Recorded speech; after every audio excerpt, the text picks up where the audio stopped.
Russia Ukraine যুদ্ধের কারণে আমি যেমন বলছি যে ফুডের উপরে, ফুড সাপ্লাই চেইনের উপরে যেমন একটা ইম্প্যাক্ট পড়েছে, মধ্যপ্রাচ্যের যুদ্ধের কারণে যে জ্বালানি তেলের উপরে ইম্প্যাক্ট। চীন, অনেকের ধারণা ছিল যে বিশেষ করে ইরানের পাশে দাঁড়াবে, কিন্তু আলটিমেটলি তো সেরকম কোনো লক্ষণ দেখছে না, এবং আমার মনে হয় না যে দাঁড়াবে। ভেনেজুয়েলার প্রেসিডেন্টকে যখন ধরে নিয়ে যায়, ওই সময় কিন্তু চীনের একজন খুব বড় কর্মকর্তা, উনি কিন্তু ওই সময় ভেনেজুয়েলাতে ছিলেন। জাতিসংঘ এখানে কিন্তু কার্যত কোনো রোল প্লে করতে পারছে না। ডেইলি টাইমস অফ বাংলাদেশের নিয়মিত টক শো টাইমস টকে আপনাদের স্বাগত জানাচ্ছি। আমি ইলিয়াস খান। আপনারা জানেন সবাই যে ইরান ইসরায়েল আমেরিকা যুদ্ধ আরও ব্যাপ্তি লাভ করেছে, পুরো মিডল ইস্টে ছড়িয়ে পড়েছে। যে যুদ্ধের নানা দিক আছে, জীবনহানি ঘটছে, সম্পদহানি ঘটছে, এমনকি যুদ্ধের যে প্রভাব বা এই যুদ্ধের যে ক্ষয়ক্ষতি, এটি শুধু মধ্যপ্রাচ্য কেন্দ্রিক এর বাইরেও ছড়িয়ে পড়েছে। যেমন বাংলাদেশ অর্থনৈতিকভাবে অনেক ঝুঁকিতে পড়বে বলে মনে হচ্ছে। এসব বিষয় নিয়ে আজকে আমরা কথা বলবো। আমাদের স্টুডিওতে উপস্থিত আছেন জনাব এস.এম. রাশিদুল ইসলাম। তিনি সাবেক সাধারণ সম্পাদক, ইকোনমিক রিপোর্টার্স ফোরাম ERF। আপনাকে স্বাগত। ধন্যবাদ আপনাকে। আমি যে বিষয়ে আলোচনা করছিলাম, সূচনায় যেটি বলছিলাম, কি অর্থনৈতিক ঝুঁকি আসলে আমাদের আছে? দেখুন, ইরান এবং মার্কিন যুক্তরাষ্ট্র ইসরায়েল মধ্যপ্রাচ্যে যে যুদ্ধ শুরু হয়েছে, এখানে আপনি যেমনটি বলছিলেন যে সম্পদহানি, প্রাণহানি খুবই মর্মান্তিক, এবং এটা আমরা যারা শান্তিতে বিশ্বাস করি এটা তো নিশ্চয়ই আমরা চাই না। কিন্তু এর পাশাপাশি যে আরেকটি যে বড় ধরনের ইম্প্যাক্ট আছে, যে ইম্প্যাক্টটা সারা বিশ্বে ছড়িয়ে পড়ার সম্ভাবনা রয়েছে, সেটি হলো এটা অর্থনৈতিক ইম্প্যাক্ট। আমরা যদি দেখি যে এখন কিন্তু শুধু ইসরায়েল, যুক্তরাষ্ট্র এবং ইরানের মধ্যে যুদ্ধটি নাই। আমরা দেখেছি যে ইসরায়েল এবং আমেরিকার যে পাল্টা আক্রমণ করতে গিয়ে ইরান কিন্তু গালফ যে কান্ট্রিগুলো, মধ্যপ্রাচ্যে যে বিশেষ করে 6টি দেশ, সৌদি আরব, সংযুক্ত আরব আমিরাত, কাতার, ওমান, বাহরাইন, এই দেশগুলোতে কিন্তু তারাও হামলা করছে, বিশেষ করে মার্কিন ঘাঁটিগুলোতে। এবং ইন্টারেস্টিং ব্যাপার, আপনি দেখেছেন যে ইতিমধ্যে গত পরশুদিন সৌদি আরবে যে সবচেয়ে বড় যে তেল শোধনাগার, যেটি সেই আরামকো বলে, সেখানে কিন্তু হামলা করা হয়েছে। সব কিছু মিলিয়ে আমি বলছি যে এই যে মধ্যপ্রাচ্যটাতে একটা তেলের মজুদ, এবং সেখান থেকে সারা পৃথিবীতে তেল সরবরাহ হয়। তো এর মানে কি, যখন সৌদি আরবে হামলা হচ্ছে, এবং আরেকটি বিষয় যে হরমুজ প্রণালী, যেটিতে বলা হচ্ছে যে প্রায় 1/3 যে তেল, যেটা জ্বালানি তেল যেখান থেকে সরবরাহ হয়, এই হরমুজ প্রণালী, সেই হরমুজ প্রণালীতেও কিন্তু এক ধরনের ইরান কিন্তু এক ধরনের নিষেধাজ্ঞা মতো দিয়ে রাখছে। আমি বলছি যে সামগ্রিকভাবে যে এই জ্বালানি তেল উৎপাদন থেকে শুরু করে জ্বালানি তেল সরবরাহের যে এক ধরনের অলরেডি কিন্তু তার একটা ইম্প্যাক্ট আমরা দেখছি। তো জ্বালানি তেল তো আসলে সব কিছুরই, আপনি শিল্প কারখানা বলেন, আপনি কৃষিজাত পণ্য বলেন, সব কিছুর কিন্তু প্রোডাকশনের সঙ্গে একটা অতপ্রতভাবে জড়িত, যে এটা ছাড়া আসলে এই প্রোডাকশনগুলো হয় না। তার মানে কি, তার মানে দাঁড়াচ্ছে যে অর্থনীতিতে এর একটা ইম্প্যাক্ট তো রয়েছে, ইম্প্যাক্ট মানে বড় ধরনের ইম্প্যাক্ট। আমরা যদি এভাবে চিন্তা করি যে আমাদের দেশে, বাংলাদেশে কিন্তু এখন আপনি জানেন যে বোরো মৌসুম, যেটি আসলে আমাদের কৃষির সবচেয়ে বড় উৎপাদন, যেটি আসলে আমাদের গ্রামীণ অর্থনীতিও যেটার কারণে চাঙ্গা থাকে, এই বোরো মৌসুমে কিন্তু মানে এই জ্বালানির খুব বেশি প্রয়োজন হয়। তো এই যদি কোনো কারণে জ্বালানির সংকট দেখা দেয়, তার মানে কি বোরো মৌসুমে আমরা বিপদের মধ্যে পড়ব।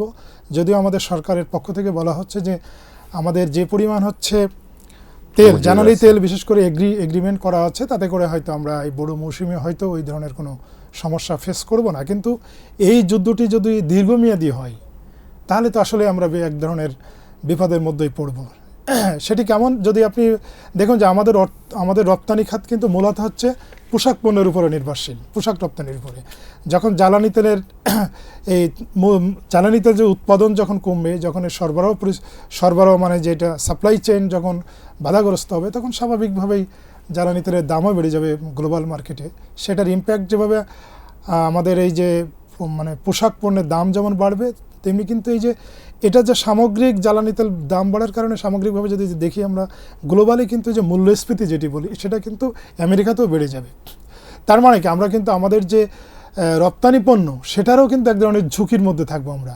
আর আমাদের দেশের মধ্যে আমাদের যে মানে আমরা যেটি প্রোডাকশন করি, বা আমাদের এই যে জ্বালানির দাম বাড়ার কারণে আমাদের দেশের মধ্যে কিন্তু ইনফ্লেশনটা বেড়ে যাবে। যেটি তো এখনো ইনফ্লেশন কিছুটা অনেকটাই আছে, সরকার চেষ্টা করছে ইনফ্লেশন আপনি জানেন যে আমাদের দীর্ঘ 15-16 বছর বাংলাদেশে একটা ফ্যাসিবাদী একটা শাসন ব্যবস্থা ছিল। এই জন্য বলছি যে তখন কিন্তু অর্থনীতি যেভাবে একটা স্বাভাবিক গতিতে চলে ওইভাবে চলতে দেওয়া হয়নি, যে কারণে কিন্তু আমরা দেখেছি ওই সরকারের সময়ে কিন্তু ইনফ্লেশনটা খুব বেশি ছিল।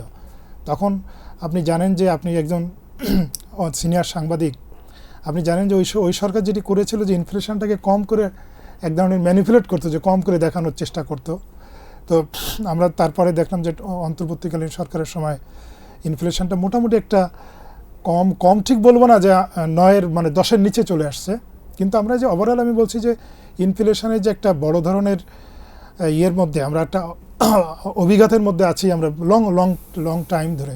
কিন্তু এখন যদি এই জ্বালানি তেলের দাম বাড়ার কারণে এবং জ্বালানি তেল যদি সরবরাহ কমে যায়, সেটির কারণে কিন্তু ইনফ্লেশনটা খুব বড় মানে খুব দ্রুত বেড়ে যাবে, যেটি আমাদের দেশের মানে প্রতিটি মানুষের মানে উপর এক ধরনের আঘাত তৈরি করবে। এবং এটি নিশ্চয়ই মানে আমরা বলবো যে বিশেষ করে এই যে যুদ্ধর কথা আমরা বলছিলাম, এই যুদ্ধটা যদি দ্রুত শেষ হয়ে যায় তাহলে হয়তো আমরা এখান থেকে রেহাই পাবো। আপনি কি ভাবছেন শেষ হবে? আপনার কি মনে হয়? সেটা আমি মনে করছি না, এই জন্য করছি না। আপনি দেখুন যে যুদ্ধটা প্রথমে আমি যেটা শুরুতে বলছিলাম যে যুদ্ধটি আমরা মনে হয়েছিল যে মার্কিন যুক্তরাষ্ট্র, ইসরায়েল এবং ইরানের মধ্যে সীমাবদ্ধ থাকবে, সেটি তো নাই। এখন তো এটি একটা আঞ্চলিক যুদ্ধে পরিণত হয়েছে, পুরো গালফ রিজনে ছড়িয়ে পড়েছে।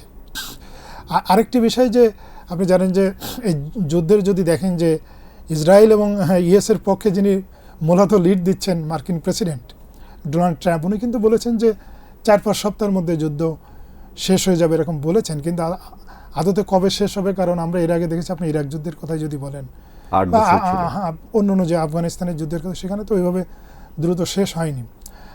আর যদি আপনি 4-5 সপ্তাহের কথাও ধরেন, সেটাও আপনি চিন্তা করেন যে জ্বালানি তেল নিশ্চয়ই একটা ইম্প্যাক্ট পড়বে, যেটা আমরা যেটা বলছি। আমাদের সরকারের কেমন প্রিপারেশন আছে কি মনে হয় আপনার? না, আমি গতকাল যেমন আমরা সরকারের যিনি জ্বালানি ও বিদ্যুৎ মন্ত্রণালয়ের মাননীয় প্রতিমন্ত্রী অনিন্দ্য ইসলাম অমিত, ওনার সঙ্গে গতকাল আমি কথা হচ্ছিল ওনার সঙ্গে, উনি যেমন বলছিলেন যে আমরা আমাদের যে সরকারের, আপনি জানেন যে মোটামুটি 4-5 মাসের একটা সরকারের কিন্তু এগ্রিমেন্ট করা এগুলো আছে যে জ্বালানি তেল সরবরাহের জন্য। এগ্রিমেন্ট করা মানে কি বিদেশি কোম্পানির সঙ্গে যে? জি, বাট তারা যদি পরিবহন না করতে পারে, এই যেমন আপনি বললেন, আমরাও জানি হরমুজ প্রণালী অলমোস্ট বন্ধ করে দেওয়া হয়েছে, তো সেটা এটা তো একেবারে অপ্রত্যাশিত, এটা তো হতে পারে, তো যে পরিস্থিতি থাকুক এটা হতে পারে।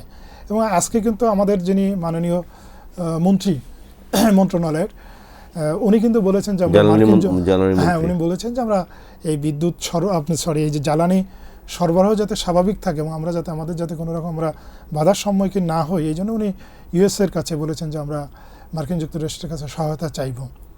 তো এটা কিন্তু আমরা যেটা বলছি যে অপ্রত্যাশিত এটা হতে পারে, হলে কিন্তু আসলে আমাদের তখন খুব বেশি কিছু করার থাকবে বলে মনে হয় না। তবে আমার মনে হয় সরকার এই বিষয়ে খুবই কনসার্ন এবং সরকার কিন্তু এটা নিয়ে খুবই কাজ করছে। কিন্তু আপনি যেটি বলছিলেন যে এভাবে যদি হরমুজ প্রণালী যদি বন্ধ থাকে বা অন্যান্য জায়গায় যদি এভাবে, ধরুন সৌদি আরবের একটি কোম্পানির সঙ্গে আমাদের চুক্তি আছে, আমরা তো কাতার থেকে এলএনজি প্রচুর পরিমাণ আমদানি করি, এটি তো আমি বিমানই করে আনতে পারবো না, আনতে হবে হরমুজ প্রণালী। বিমানও তো আপনার হচ্ছে বিমান পরিবহন করে, সেটাও তো বাধাগ্রস্ত হয়েছে, ফ্লাইট বন্ধ রয়েছে। আরেকটি জিনিস দেখুন যে আমরা যেটা হচ্ছে এই জ্বালানি তেলটা, আমি যেটি বলছিলাম যে অর্থনীতির ভাষায় আমরা বলি যে একেবারে ওই যেটি বলি যে জ্বালানি বলতে একদম অর্থনীতিরও জ্বালানি কিন্তু জ্বালানি তেলটাই। আপনি এই মানে যদি হচ্ছে আপনি দেখেন আমাদের দেশে, আমরা যদি দেখি যে গত 10-15 বছরেরই যদি আমরা একটা পরিসংখ্যান দেখি, আমরা কিন্তু বিনিয়োগ বাড়াতে পারি নাই। হ্যাঁ, এটার আসলে কিন্তু একটা বড় কারণ কিন্তু জ্বালানি। আপনি একজন বিনিয়োগকারীর সাথে কথা বলবেন, উনি বলবে যে আমরা তো গ্যাস পাচ্ছি না, বিদ্যুৎ পাচ্ছি না ঠিক মতো, তাহলে আমি আসলে নতুন ইনভেস্টমেন্টে যাব কিভাবে? এর মধ্যে যদি এই পরিস্থিতি তৈরি হয়, তাহলে আপনি ভাবুন যে আমাদের বিনিয়োগ পরিস্থিতি কী হবে, আমাদের উৎপাদন পরিস্থিতি কী হবে। এবং সামগ্রিকভাবে আরেকটি জিনিস আমরা আসলে আলোচনা খুবই করার প্রয়োজন যে আমরা যে এটারে বলে যে আমাদের যে প্রবাসীর যে কর্মসংস্থান বিদেশে, সেটাই বলছিলাম যে রেমিটেন্স, আমাদের বিদেশে যে কর্মসংস্থান, এই কর্মসংস্থানের একটা বড় অংশই কিন্তু মধ্যপ্রাচ্যে, 80 লক্ষ প্রায়। হ্যাঁ, 80 লক্ষ। এবং আমাদের সবচেয়ে বেশি বিদেশে বসবাস করে কিন্তু সৌদি আরবে, তারপরে সম্ভবত হচ্ছে সংযুক্ত আরব আমিরাত, থার্ড বা ফোর্থ। সামগ্রিকভাবে যে গালফের যে কান্ট্রিজগুলা, এখান থেকে কিন্তু আমাদের মানে যে রেমিটেন্স যেটি আয়, মানে প্রবাসে যারা আছেন তারা যে মানুষ টাকা আর্ন করেন, যেটি পাঠান, সেটা কিন্তু মধ্যপ্রাচ্য থেকে সবচেয়ে বেশি আসে। তো সৌদি আরব তো 1 নম্বরে আছে। তো এই জায়গায় একটা হচ্ছে যে আমরা যেমন হচ্ছে তাদের ওখানে কর্মসংস্থানের জন্য আমরা শ্রমশক্তি যারা আমরা বিদেশে পাঠাতে পারবো না, পাশাপাশি কিন্তু তারাও ওখানে মানে তাদের আয় কমে যাবে, আলটিমেটলি আমরা কিন্তু রেমিটেন্সটাও আমরা কমে আসবে। না এরকম তো হতে পারে, ধরুন এই যে ইরান যে আক্রমণ করছে বিভিন্ন জায়গায়, অনেক প্রতিষ্ঠান ধ্বংস হয়ে যেতে পারে। সেই প্রতিষ্ঠানে যারা কাজ করেন আমাদের থার্ড ওয়ার্ল্ডের কান্ট্রি, বিশেষ করে বাংলাদেশ, তারা তো বেকার হয়ে যাওয়ার সম্ভাবনা। এমনও হতে পারে যে বেশি আতঙ্ক ছড়িয়ে পড়লে সবাই অফিস আদালত বন্ধ করে বাসায় গিয়ে অবস্থান নিল। না সেটা যেমন আমরা যেটা শুরুতে বলছিলাম যে ওই সৌদি আরবের যে তেল পরিশোধনাগারের কথা বলছিলাম যে সবচেয়ে বড়, ওটা তো অলরেডি বন্ধ করে দেওয়া হয়েছে। তো সেখানেও তো নিশ্চয়ই কোনো কিছু বাংলাদেশে তো সেখানেও কাজ করছিল। এই পরিস্থিতি যদি থাকে নিশ্চয়ই তারা ওখানে আমাদের অনেক প্রবাসী ভাইরা বেকার হয়ে যাবেন। আর আমরা কিন্তু আমাদের যে আপনি জানেন যে বাংলাদেশের তো অর্থনীতির সবচেয়ে বড় সমস্যা হলো যে আমরা কর্মসংস্থান জব ক্রিয়েশন করতে পারি না। তো সেখানে আমরা যেখানে এরকম মানে প্রতি বছর তো আমাদের বেশ কিছু 8-10 লাখ টাকা 8 থেকে 10 লক্ষ মানুষ বিদেশে যান আমরা যদি অ্যাভারেজ যদি হিসাব করি। তো সেই জায়গায় কারণ সবচেয়ে বেশি যেখানে আমাদের বিদেশে কর্মসংস্থান তৈরি হয় এই যে গালফের কান্ট্রিগুলোতে, সেখানে যদি এই পরিস্থিতি তৈরি হয় তাহলে আমাদের যে বহির্বিশ্বে যে শ্রমশক্তি যে আমরা পাঠাই বা কর্মসংস্থান তৈরির যে সুযোগ সেটা তো বন্ধ হয়ে যাবে। আর পাশাপাশি আমি যে রেমিটেন্সে যেটি বলছিলাম, এবং আপনি জানেন যে বাংলাদেশে যদি আপনি ভৌগোলিকভাবে দেখেন যে বাংলাদেশের অর্থনৈতিকভাবে সমৃদ্ধ কোন জায়গাগুলো, আপনি দেখবেন যে যেখানে রেমিটেন্সটা বেশি আসে, আপনি নোয়াখালীর কথা যদি বলেন, আপনি চাঁদপুরের কথা যদি বলেন, আপনি চট্টগ্রামের কথা যদি বলেন বা সিলেটের কথা, মানে আমি এই যে আপনার হচ্ছে গ্রেটার যে চট্টগ্রাম বিভাগ যেটা, এই বিভাগটি কিন্তু বাংলাদেশের অর্থনৈতিকভাবে সবচেয়ে এগিয়ে থাকা একটি জায়গা। বেশি লোক বিদেশ থাকে, এটার মূল কারণ কিন্তু রেমিটেন্সটা এখানে বেশি আসে। তো এটা তো নিশ্চয়ই আমাদের অর্থনীতির জন্য খুবই একটা শঙ্কার জায়গা। এবং রেমিটেন্সটা তো আপনি জানেন যে আমাদের বিশেষ করে গ্রামীণ অর্থনীতি যেটা, এটা আসলে রেমিটেন্সটা খুব বেশি এখানে ফুয়েল দেয়। তো সেই জায়গাতে একটা শঙ্কা কিন্তু অলরেডি তৈরি হয়েছে। তো এখানে আসলে আমাদের এই সংকটগুলো সম্ভাব্য সংকট, আমি বলি আগে সংকট বলতে চাই না, এটি মোকাবেলা করার জন্য কি কি পদক্ষেপ নেওয়া যেতে পারে বা নেওয়া? আচ্ছা দেখুন, এটা আমাদের বাংলাদেশের কথাই যদি বলি, মানে আমি একজন সংবাদকর্মী হিসেবে যেটি বুঝি যে এজ এ বাংলাদেশ, এবং বাংলাদেশ সবসময় তো আমাদের যে পররাষ্ট্রনীতি সেখানে তো আমরা আসলে সবার সাথে বন্ধুত্ব এবং আমরা একটা শান্তিপূর্ণ, সারা পৃথিবী শান্তিপূর্ণ থাকুক এবং আমরা একটা ওই যে যেটা সবার সাথে বন্ধুত্বপূর্ণ সম্পর্কের মধ্যে থাকতে চাই, কারোর সঙ্গে বৈরিতা নয়। তো এখানে বাংলাদেশের ভয়েস রেজ করার বিষয় আছে, এর বাইরে তো খুব বেশি কিছু করার আছে, এটা তো বলা যাবে না। তবে যারা আমি বলবো যে বিশ্বে যারা হচ্ছে নেতৃত্ব দেয় বিশ্ব মোড়ল যাদেরকে আমরা বলি, মার্কিন যুক্তরাষ্ট্র বিশেষ করে, তাদেরও কিন্তু আসলে শুধু আমরা যুদ্ধ বাঁধালাম বা তাদের পক্ষ থেকে যেমনটি বলা হচ্ছে যে ইরানে আমরা হচ্ছে শাসন ব্যবস্থাকে, মানে যারা শাসক আছে তাদেরকে পরিবর্তন করে ওখানে নতুন শাসক আসুক, তারা তাদের জায়গা থেকে বলা হচ্ছে। তো এখন আপনার বোমা মরে আপনাকে ওখানকার মানে বিল্ডিং নষ্ট করে বা ওদের পারমাণবিক যে সরঞ্জাম আছে সেইগুলোকে নষ্ট করেই কি ওখানে শাসন ব্যবস্থার পরিবর্তন করা যাবে, এরকম তো না আসলে না। কালকে আমরা কয়েকদিন ধরে একটা আলোচনা আছে এবং নিশ্চয়ই আপনি আমার সাথে একমত হবেন যে মধ্যপ্রাচ্যে যেসব শাসকরা একটু মাথা তুলে দাঁড়াতে চেয়েছে তাদেরকে কিন্তু হত্যা করা হয়েছে বা মেরে ফেলা হয়েছে। আপনি দেখুন সাদ্দাম হোসেন, এবং দেখবেন রাজতন্ত্রের বাইরে যে দেশগুলো তাদের ব্যাপারে কিন্তু মার্কিন যুক্তরাষ্ট্র সবসময়, ইরানের তো বিশেষ করে ইরানে আপনার যদি বলেন যে ইসলামী প্রজাতন্ত্র যেটি, বিশেষ করে যে খামেনি যাকে নিহত করা হয়েছে বলা হচ্ছে, মারা গেছেন, উনি দীর্ঘদিন ছিলেন বা ওনার আগে যে খোমেনি সাহেব উনি ছিলেন, কিন্তু আমি বলছি যে ওখানে কিন্তু আফটার অল ওদের নিজেদের মধ্যে কিন্তু ওই দেশের মধ্যে কিন্তু একটা নির্বাচন হতো। আমি বলছি এক ধরনের গণতন্ত্র যে ছিল না তা না। এবং ইরানে কিন্তু দেখবেন যে ইরানে কিন্তু প্রচুর বিশ্ববিদ্যালয় আছে এবং হচ্ছে প্রচুর ইঞ্জিনিয়ারিং ইউনিভার্সিটি আছে, মেডিকেল ইউনিভার্সিটি আছে। আমি বলছি যে ইরান কিন্তু মোটামুটি শিক্ষিত জাতি আর কি।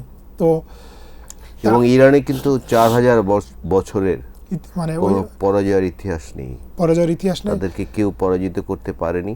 আর ওয়েস্টার্ন মিডিয়া ইরানকে যেভাবে প্রজেক্ট করে, নিশ্চয়ই আপনার পরিচিত আমারও পরিচিত আছে যারা ইরানে থাকেন, তারা বলেছেন ইরান আসলে এরকম না, এরকম না। সেটা তো ইরানের আপনি যদি দেখেন 47 বছর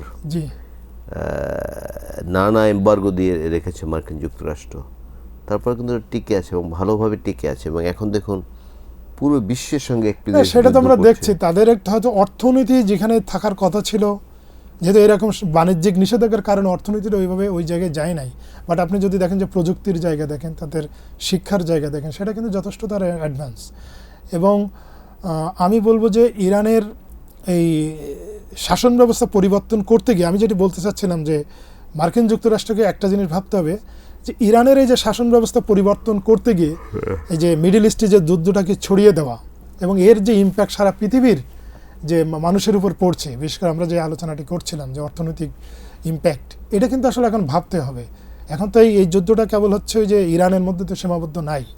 এই জন্য আমরা আশাবাদী হতে চাই এবং আমরা আহ্বান জানাতে চাই যে মার্কিন যুক্তরাষ্ট্র সহ এবং ইরানকেও বলবো যে আসলে এই যুদ্ধ এড়ায় যতটা দ্রুত সম্ভব যদি একটা আলোচনার পথ জন্য নিশ্চয়ই আমাদের মনে আছে একটা আলোচনা কিন্তু মার্কিন যুক্তরাষ্ট্র এবং ইরান শুরু করেছিল, 2-3টা মিটিং হয়েছিল। এই যখন যুদ্ধ শুরু হওয়ার পরপরই কিন্তু আপনি জানেন যে মার্কিন যুক্তরাষ্ট্রের পক্ষ থেকে কিন্তু বলা হয়েছিল যে আমরা তাদের নতুন নেতৃত্বের যারা আসলে মানে খামেনি সাহেবকে যখন মেরে ফেলা হলো যে আমরা আলোচনা করব। আবার কিন্তু পরে আবার এটা কিন্তু অস্বীকার করা হয়েছে, আলোচনার বিষয়টা বলছে যে না, এটা আমরা মানে এটা যুদ্ধটা চালিয়ে যেতে চাই। আমার মনে হয় আলোচনাটা করে এটার মানে আমি বলছি যে এই যে এটার যে ইম্প্যাক্ট মানে শুধু ইরানে হামলা করা হচ্ছে, এটার যে সারা পৃথিবীতে এটা যে ইম্প্যাক্ট পড়ছে, এই জিনিসটা আসলে এখন রিয়েলাইজ করার দরকার। এবং সেই রিয়েলাইজেশনের জায়গা থেকে আমার মনে হয় যুদ্ধ এড়িয়ে একটা আলোচনার মাধ্যমে একটা সমাধানে আসার দরকার। বিশ্বে এখন 3টি বড় যুদ্ধ চলছে, যেমন গত কদিন আগে শুরু হয়েছে আফগানিস্তান পাকিস্তান যুদ্ধ, 4 বছর ধরে চলছে রাশিয়া ইউক্রেন যুদ্ধ, এবং গত শনিবার শুরু হলো ইরান ইসরায়েল এবং আমেরিকার যুদ্ধ। এই যুদ্ধগুলো সারা বিশ্বে, শুধু ইরান না, সব যুদ্ধগুলো নিয়ে আমরা একটু বলি যে কতটুকু অর্থনীতিতে কতটুকু প্রভাব ফেলছে বা কতটুকু ঝুঁকির সৃষ্টি করেছে।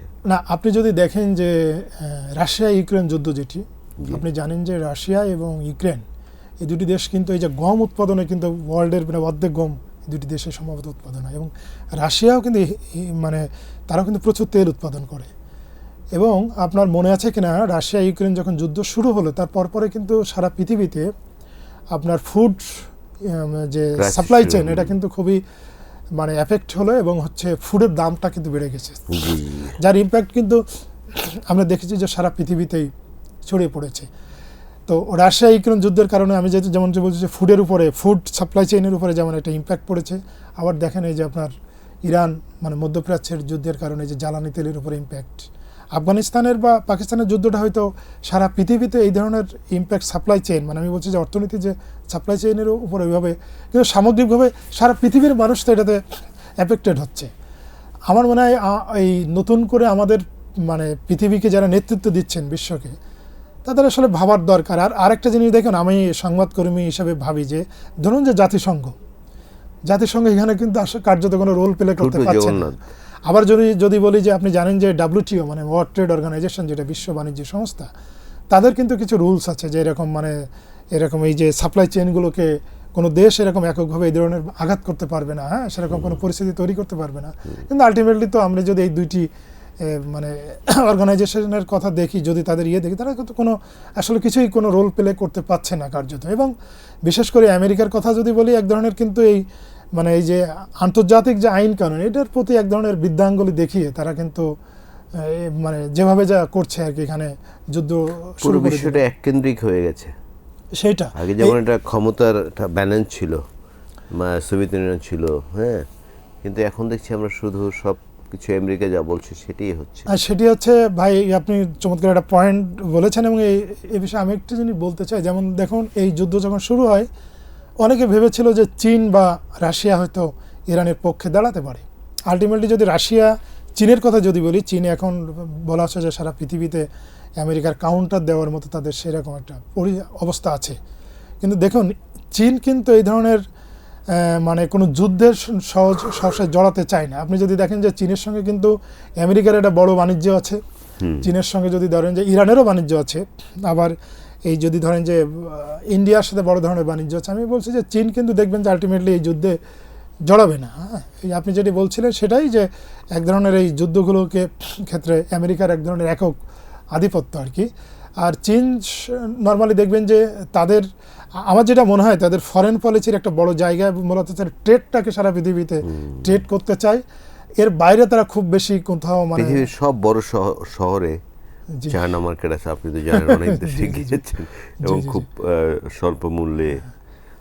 এটি যদি হয়, চীন ধরুন, চীন এক ধরনের সুপার পাওয়ার এখন বলা হয় যে, বিশেষ করে মার্কিন যুক্তরাষ্ট্রের পরেই কিন্তু চীন এখন, অনেকে বলেন অর্থনৈতিক সুপার পাওয়ার, বাট প্রযুক্তির দিক থেকে প্রযুক্তির দিক থেকেও তাদের যারা বন্ধু রাষ্ট্র, ধরুন এই ইরানে আজকে যেটি ঘটলো, এর আগে ভেনেজুয়েলা আমরা দেখেছি, ভেনেজুয়েলার প্রেসিডেন্টকে ধরে নিয়ে গেছে, তাহলে তো এদের বন্ধু। আপনি কি জানেন ভেনেজুয়েলার প্রেসিডেন্টকে যখন ধরে নিয়ে যায়, ওই সময় কিন্তু চীনের একজন খুব বড় কর্মকর্তা, মানে একজন মধ্যস্থতাকারী বলা যায়, উনি কিন্তু ওই সময় ভেনেজুয়েলাতে ছিলেন।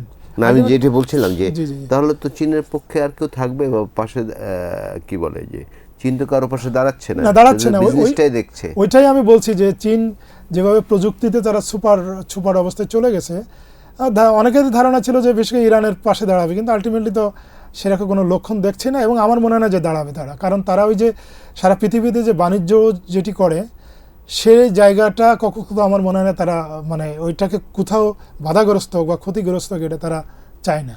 আমেরিকা তো অলরেডি অনেক ট্যাক্স ধরে রাখছে চীনের উপর। না, ট্যাক্স ধরে রাখছে, তারপরেও কিন্তু দেখবেন যে তারা আমেরিকাতে মানে তাদের কিন্তু এক ধরনের বাণিজ্য আলোচনা বা বাণিজ্য এক ধরনের কিন্তু একদম বন্ধ হয়ে যায়নি, ট্যাক্স ধরে রাখছে বা বন্ধ হয়ে যায়নি আর কি। আর আমেরিকার আবার যারা খুব বন্ধু রাষ্ট্র, যারা আপনি যদি আমেরিকার কথা, জাপানের কথাই বলেন, সেখানেও তো জাপানের সাথে বা সাউথ কোরিয়ার সঙ্গে তাদের তো বিরাট বড় ধরনের বাণিজ্য রয়েছে, এবং তারা কিন্তু ওই আমি যেটি বলছি যে তাদের ফরেন পলিসির ক্ষেত্রে একেবারে সর্বাধিক মানে গুরুত্ব পায় হচ্ছে এই যে ট্রেডটা, তারা এখানে আসলে কোথাও এই যে যুদ্ধের ক্ষেত্রে জড়াতে চায় না। আপনি যেটি বলছিলেন তারা এক ধরনের যে বন্ধুর পাশে দাঁড়ানো, এটি যদি হতো, আমার মনে হয় এই যে একক আধিপত্য সেটা হয়তো থাকতো না, এবং এটা না থাকার একটি কথা কিন্তু আছে,